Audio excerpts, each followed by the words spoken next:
Tinitiyak ng PhilHealth sa mga mambabatas na iwasan ang hindi maipaliwanag na mga gastos sa hinaharap.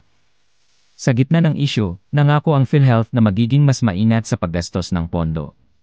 Tiniyak ng Philippine Health Insurance Corporation sa mga mambabatas na iwasan nila ang unexplainable expenses at maging mas maingat.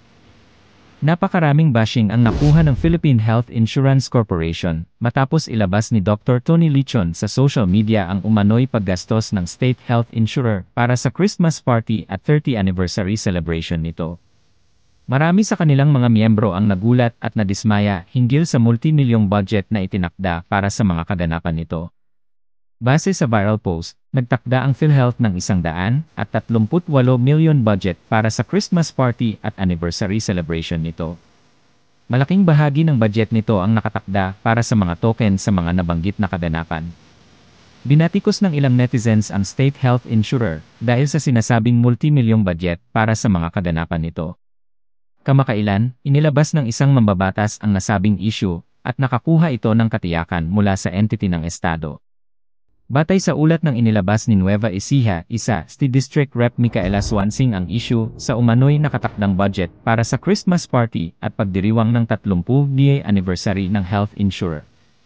Ang Pangulo at CEO ng PhilHealth na si Emmanuel Ledesma Jr. Pinasalamatan ni PhilHealth President and C. Emmanuel Ledesma Jr. ang mambabatas sa paglabas ng issue.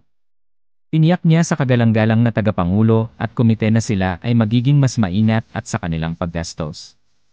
Bilang presidente ng PhilHealth simula ngayon, sisiguraduhin ko na para sa lahat ng mga susunod na kaganapan at pagdiriwang at mga gastusin sa hinaharap ay talagang malalaman at mulat natin ang ating mandato sa sambayanang Pilipino sa pagiging mas maingat. On avoiding ostentatious or unexplainable expenses, Ledesma said. Sinabi rin ng isang opisyal ng PhilHealth na binawasan na ng board ang budget na itinakda para sa Christmas party at pagdiriwang ng 30th anniversary. Ang Senior Vice President for Fund Management ng State Health Insurer na si Renato Limsiaco Jr. ay nagsabi na ang budget ay bumaba na ngayon sa 48 milyon mula sa 138 milyon.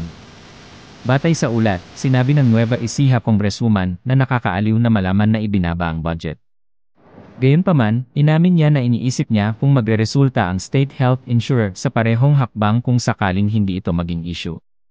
Sa gitna ng pagtanggi ng mga mambabatas sa subsidy ng gobyerno, tiniyak ng PhilHealth sa mga miyembro nito ang patuloy na pagbabayad sa mga benepisyo ng miyembro.